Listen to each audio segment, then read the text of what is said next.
This is It's Not What You Know!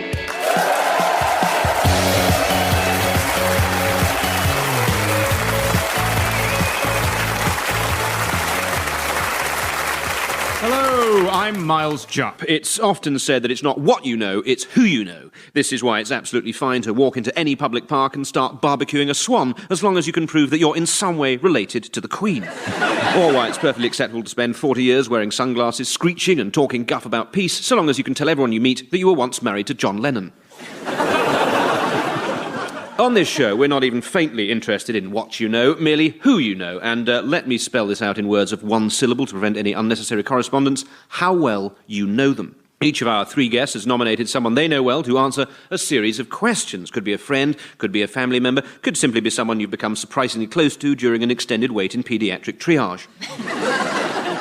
If my guests correctly guessed the answers their nominee gave, they could be trudging away with tonight's star prize, a weekend at a candle-making workshop in the company of Booker Prize-winning novelist Julian Barnes. You'll have hours of fun choosing from a range of waxes and wicks while Julian tells tales of life in 1970s literary London and points out how all of your candle-making actions are basically metaphors for life and death. The workshop is strictly residential, and all participants will be responsible for at least one hot evening meal. Now, we've heard what's at stake. Let's meet tonight's contenders. Please welcome Lucy Porter, Cornelius Lycett and Tom Wrigglesworth. Lucy Porter. They say good things come in small packages, and so does Lucy Porter, a stand-up comedian, a playwright, an actress. In addition to her own creative accomplishments, Lucy is also a big fan of silent movies, which is certain to come in handy during the many lengthy and uncomfortable silences that will inevitably pepper the next half hour. Lucy, how did you select a nominee for us to question tonight? OK, well, my chosen woman is someone I first got to know in a professional capacity, but I feel we've become friends. She's a prostitute that I once hired. No. She is like the younger sister I never had or wanted. Well, let's see who it is you picked. Hello, I'm Jess Malloy. I'm from Hackney in London, and I'm also Lucy's agent. Yes, it's your agent, Jess Malloy. Next, we welcome Cornelius Lycett. Since 2001, he's been the BBC's horse racing correspondent, and in that time, he's carved out a considerable reputation for himself as the sentient person's John McCririck. One of his proudest boasts is that he discovered Clare Balding, in much the same way that Columbus discovered America. He was looking for something else, but that's what he found, and he wasn't afraid to stick a flag in it. Still some disputes over the mining rights, but we'll leave that up to the UN. Cornelius, how did you go about choosing your nominee? Well, Clare Balding turned me down. No, I chose a man I've known for 35, 40 years, something like that. We've known each other through thick and thin, not very often thin these days, but unless we're talking hairlines. He's been a wise counsel on occasions, and we were actually at school together. Well, let's find out who it is. My name is Jonathan Knowles. I'm an advertising photographer. I live in London, and I'm one of Cornelius's great friends from school. Yes, it's Cornelius's friend from school, the advertising photographer, like we need to tell you what he does, Jonathan Knowles! Yes, he says he's a friend from school. Where did you guys go to school? Oh, we went to Eton. Sorry, where? We went to Eton. Have you heard of that? No. Well, I'll look it up later. And next, we welcome Tom Wrigglesworth, stand-up, sitcom star, engineering expert, and perhaps most famous as the voice of the first direct platypus, where he offers sensible financial advice to members of the public, despite, as we now know from an embarrassing incident backstage involving us all having to put our hands in our pockets, being in real life painfully insolvent. Tom is also a proud Yorkshireman, or to put it another way, a Yorkshireman. Tom, how did you select whoever it is that you've selected? I chose a man who I thought I'd known him all my life. He thinks that we met when I was about 12. So there's some dispute there. His voice and his body posture don't match each other. It's quite troubling what he comes out with. But if you saw the smile on his face as he delivers these bleak images, you'd fall in love immediately, and I love him as a result very much. Right. Well, let's see who you've gone for. Hello, I'm Richard Wrigglesworth. I'm a retired accountant. I live in Sheffield, and I'm Tom's dad. Right. It's your father, Richard Wigglesworth. Well, it's time for round one. In this round, we ask your nominees some questions to find out what they know about you, and you have to guess what answers they gave. Lucy, we asked your agent, Jess, which of the UK's many towns and cities does the stand-up comedian Lucy Porter least like gigging in? What do you think she said? Well, I hoped you were going to say most, because that is always easier to base a tour on the back of, isn't it? My least favourite to gig in is not my... I love the city, I love the people of the city, but as a comedy audience, they are the worst thing possible, and that is, of course, Liverpool. There was one gig at a bar called Baby Blue, which is on the Albert Dock. And I died so ferociously there that I sat in my car crying for a good half hour after the performance. Thank you. But you were able to park near the venue? So not all bad? Well, we're yet to find out what Jess answers, but before we find out, may I just take this opportunity to say how much I love the city of Liverpool. OK, let's find out. She hates Liverpool. She doesn't like gigging. Right, well, not afraid to state your opinion there, Lucy. Thank goodness the citizens of Liverpool are so easygoing and slow to take offence. 2 points. Cornelius, here's one for you. We asked Jonathan. Cornelius is a racing correspondent. Have you ever won any money on a horse as a result of a tip he's given you? What do you think he said? Almost certainly no. I think he goes around saying if there are any winning tips on the BBC, clearly Cornelius is on holiday. But to be honest, he's not in a very exclusive club when that he hasn't had a winner off me. I would say that he probably has never backed a winner that I've recommended. Never. OK, Jonathan, have you ever won any money as a result of a tip given to you by Cornelius? Just once. All right, once. What was the name of the horse? Interestingly, Eton Rouge. Eton Rouge, of course. Also, the colour people who work in the media and speak with a Mockney accent's cheeks turn when you point out where they actually went to school. Basically, the sort of people who write for The Guardian. I know the truth hurts. I will not be silenced. No points. Next, we turn to Tom Wrigglesworth, the Dostoevsky of Sheffield-based domestic comedy. Tom, we asked your father, Richard, which sports personality does Tom bear a close facial resemblance? Well, I bear a resemblance to a quarterback in American football called Aaron Rodgers, who plays for the Green Bay Packers. And there is a resemblance. It's sort of in the eyes and the upper body strength. Because you can see a photo of him and think, oh, he doesn't look anything like you, but there's something weird with the eyes and the smile, apparently. He should say Aaron Rodgers, because I've told him about it. Right, Richard, who does Tom look like? Aaron Rodgers. There we are, Aaron Rodgers. I didn't know he played football, but I did enjoy his work in Freshfields and May to December. And you'll be able to hear that joke again on this Sunday's Pick of the Week, presented by Robert Mugabe. 2 points to Tom Wrigglesworth. Right, back we go to Lucy. Lucy, we asked your agent, Jess, what was unusual about Lucy's wedding photographs? What do you think she said? There's the obvious unusual factor, which is that I'm 4'11", my husband is 6'5". Which I know it's it's in the bedroom. It's like a ventriloquist mat that's gone to a very dark place. Essentially, don't dwell on that image. But the other thing that is also notable about them, and I don't know if I told her this, is that they were taken by a war photographer. It was a friend's brother-in-law. We like to cut corners where we can, and he said he'd do it on the cheap. But he had, Bosnia, Syria, tick. Islington Registry Office, slightly out of his depth. No, I'm going to be bold and say a war photographer took our pictures. OK, you think it's that a war photographer took the pictures. Let's see what Jess said. For their wedding photo, she had to stand on a box because she was too short for them to both fit in the frame. You stood on a box? That is true. I'd forgotten about that. But yes, he did make me stand on a box, which it looks really weird because for some of them I'm stood on the box and for some of them I'm not. Because just his family are all quite tall. So the wedding photo where it's my family and his family in the same photo, we look like tiny, angry Irish trolls. No points, sadly, Lucy. Well, as always, when an exciting game's in progress on the radio, we interrupt it to go over to Cornelius Lysett. Cornelius, we asked your friend Jonathan, do you know anyone on the planet posher than Cornelius? No, we didn't. We didn't ask him that. He would have said Miles Jupp, obviously. Well, he sounds all right. What is the worst thing about Cornelius? The worst thing?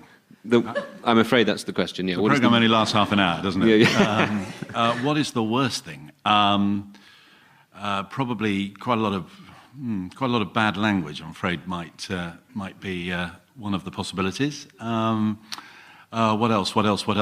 I think that's probably because I'm basically pretty dull, but with a foul mouth, and so I think he'd have probably come up with that particular suggestion. Dull with a foul mouth. Okay, let's...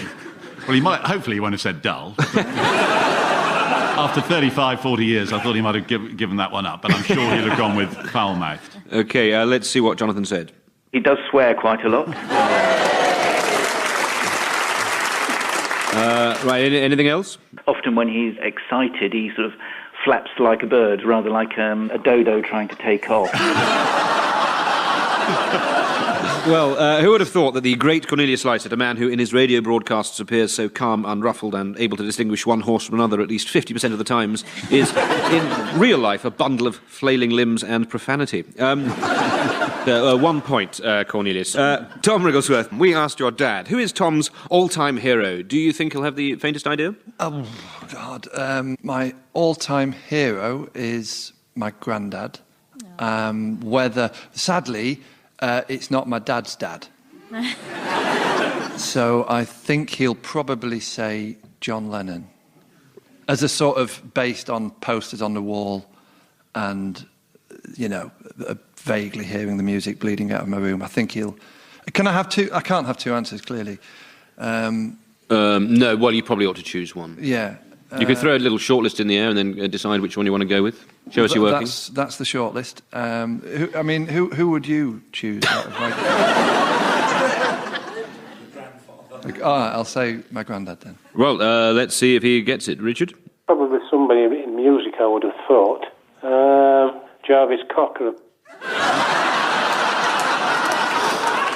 Well, there might be a point there if your grandfather turns out to have been a musician. He was, yeah. He was a very competent You can organist. say anything now, can you? Yeah. Yeah, he was very good on the Bontempi keyboard. I can either call you a liar or give you a point. Liar. No points. Yes, for some reason, when asked for your all-time hero, Tom, your father went for a tall, thin man from Sheffield with eccentric dress sense. Well, it's the end of the first round, so let's look at the scores, which, as always on It's Not What You Know, have been independently verified by some people that we know. In this case, the UK Canal and River Trust. Met up with them earlier this week. I have to say, they are a great bunch of lads, and not in the least bit daunted by bearing the responsibility for 2,000 miles of this country's historic waterways. We had a wonderful evening, admittedly with some complications. If there's one thing I learned, it's that a narrowboat is no place for line dancing, and...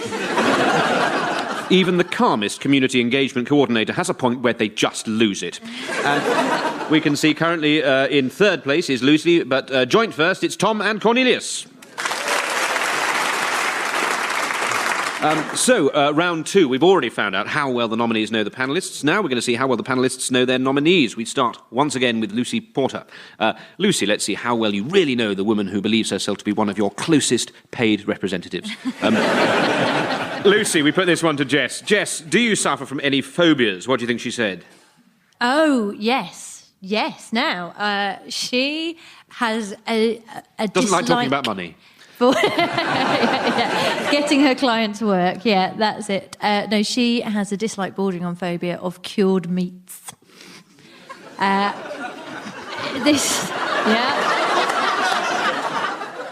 This is...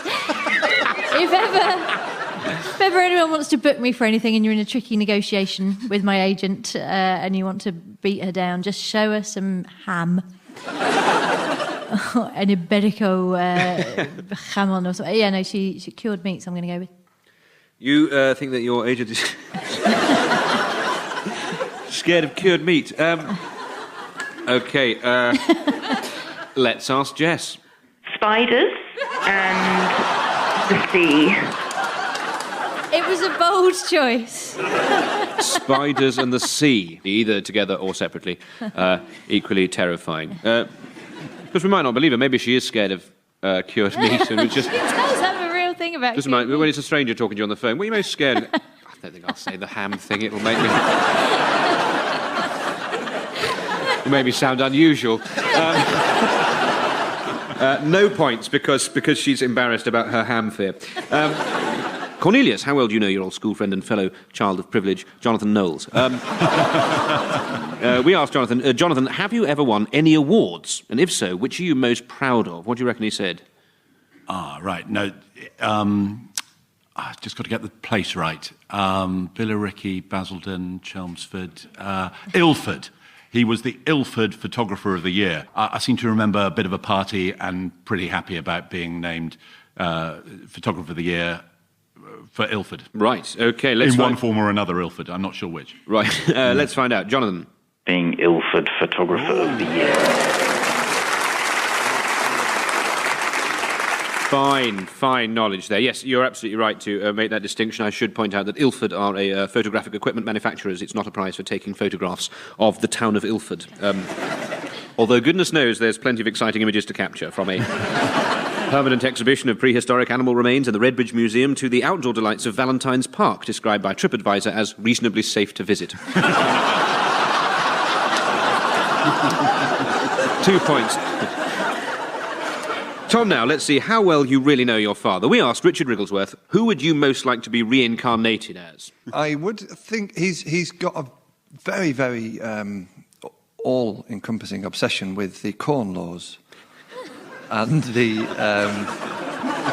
No, I mean, justifiably so, because his great-great-uncle was one of the guys who sorted it out. There was 3 people that did that were involved in the Corn Laws. 2 of them have been historically held as the people who made the changes, and the other guy was the one who organised it, and he's related to me and my dad.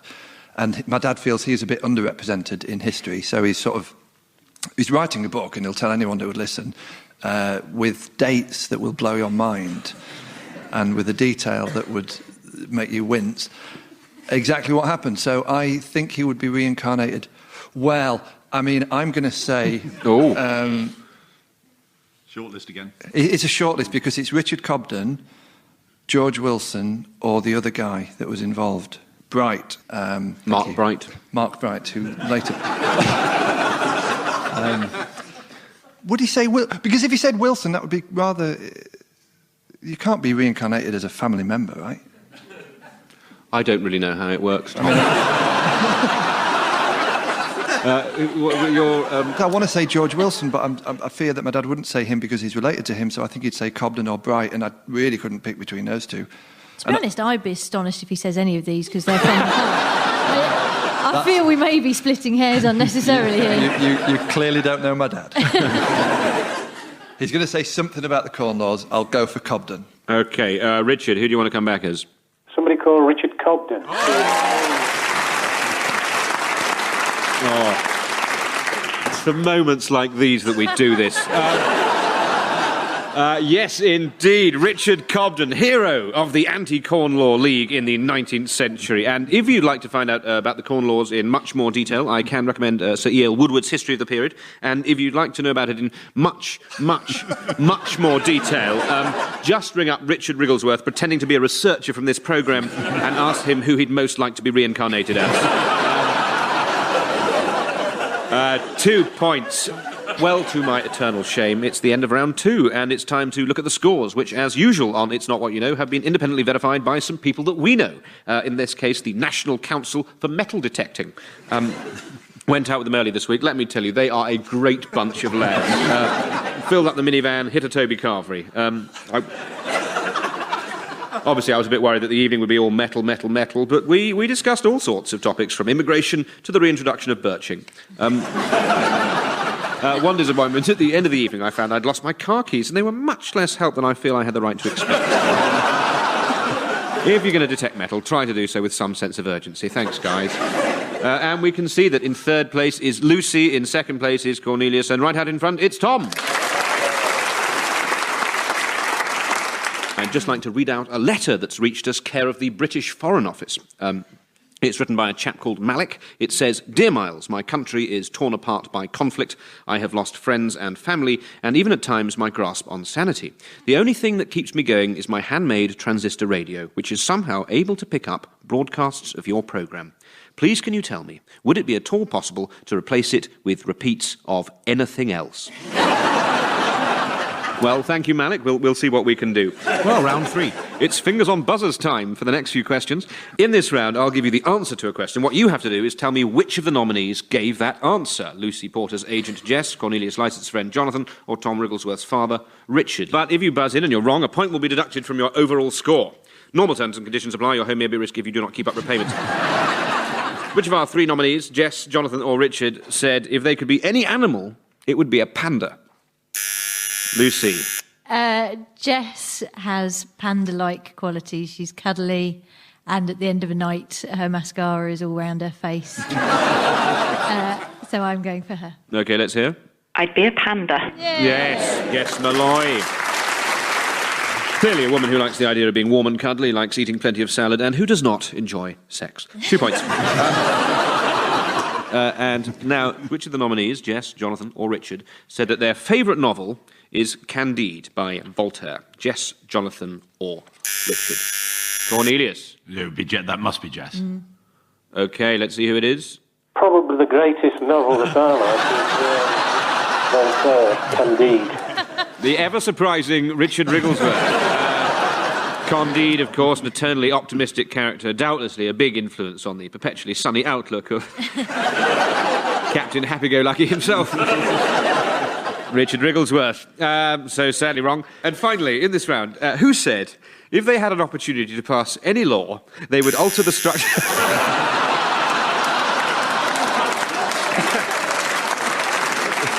No, hold on. Let me give you the options. Was it the agent Jess Malloy, the photographer Jonathan Knowles, or the professional malcontent Richard Wrigglesworth? It was my dad would have given his opinion on a rule or an official... What was it? What was the actual question? Oh, I'll tell you the question. I heard it was of a legal basis. Who said if they had an opportunity to pass any law, they would alter the structure of the House of Commons and reorganise the democratic process via a Fourth Great Reform Act? Yeah. That was the question. Richard Wrigglesworth. OK, let's see who it was. I would bring in Fourth Great Reform Act to reduce the House of Parliament to 250 people. Fourth Great Reform Act changed the House of Parliament to 250 people. Very, very, very fine bit of answering. Well done, Tom, for guessing that. A bit of a trick question there. 2 points. Well, it's the end of that round, and we can see that in third place is Cornelius, in second place is Lucy, way out in front is our current leader, Tom. So to round 4. This round is called The Big One. In this round, each panellist will have to answer a single big question about their chosen nominee. A question that cuts to the absolute core of that person's identity. This is the question that means everything, admittedly, just within the context of this, let's not be modest, reasonably well thought through programme. Panellists, with 4 points at stake, we want you to tell us, can your nominee do an acceptable impression of Sean Connery? Perfectly reasonable question. Lucy Porter, you're first to run the shauntlet. Can your agent, Jess Malloy, do an acceptable impression of a man described by many as the greatest living Scotsman, albeit in what is something of a snub to the actor John Gordon Sinclair? Jess has spent many happy months at the Edinburgh Festival. Yes, I think yes, she could. You think she can do a decent one? OK, let's have a listen. Hello, Miss Moneypenny. Well, that is absolutely uncanny. I think we should give her bonus points for spending more time in Edinburgh than Sean Connery. Yeah. Bang on, Lucy. 4 points. OK, Cornelius, think about your friend Jonathan Knowles. I want you to imagine his face. I want you to hear his voice. I want you to inhale his musk. I want you to feel... I want you to realise how safe that makes you feel. Nearly there. Is this a man capable of impersonating Sean Connery? Yeah, definitely. I'm not. I don't want to do Dan impressionist, but is he the hardest person who sort of everyone can sort of do, except for me, can sort of do it? Yes, petard. Okay. You think he can? I think he probably could. Okay, Jonathan. Hello, Miss Moneypenny. What a perfectly adequate performance. Tom, can your... It's all on you, Tom. You've got to remember what's at stake. Candle-making workshop up for grabs here. Can your dad do an impression of Sean Connery? I'm going to say no. I think he'd wonder who it was, and then he'd say, "Oh, you stir it, don't shake it," or he'll say something kind of associated, or he'll have a stab, but it'll just sound more like Sean Bean, essentially. Okay, Richard. So the Scottish accent is really yours. Her home is Moneypenny. It is astonishing. It is astonishing that Michael Sheen keeps being given work, isn't it? When there's people like that wandering around Sheffield. Well, I think that you have done his accent impression justice. 4 points. So it's the end of the show. The points have all been gathered in and totted the bejesus out of. And as ever on It's Not What You Know, these scores have been independently verified by some people that we know. In this case, the Bishops of Rochester, Salisbury and Truro, respectively. Went out with them earlier this week, and let me tell you, they are a great bunch of bishops. An enjoyable, enlightening and deeply spiritual evening. 2-for-1 deal at Pizza Express. We had to sit on adjacent tables rather than as a single group, but I think it was worth it for the saving. I won't tell you who had pudding, but let's just say it's the one whose cathedral has the most famous rood screens. After that, 10-pin bowling. Not the most sportsmanlike frame I've ever participated in, if truth be told. Don't think I've ever seen anyone yell gutter ball in my face quite as loudly as the Bishop of Salisbury, the Right Reverend Nick Holtham. And the final scores show that in third place is Cornelius, in second place is Lucy, but heading off directly to that candle-making workshop without a word to their families, it is Tom Wrigglesworth.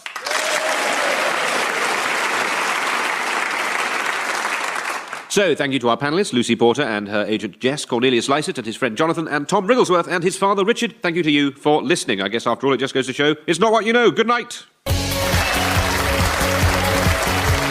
It's Not What You Know was hosted by me, Miles Jupp. The script was written by myself and James Kettle. The producer was Matt Strong, and it was a BBC Radio comedy production.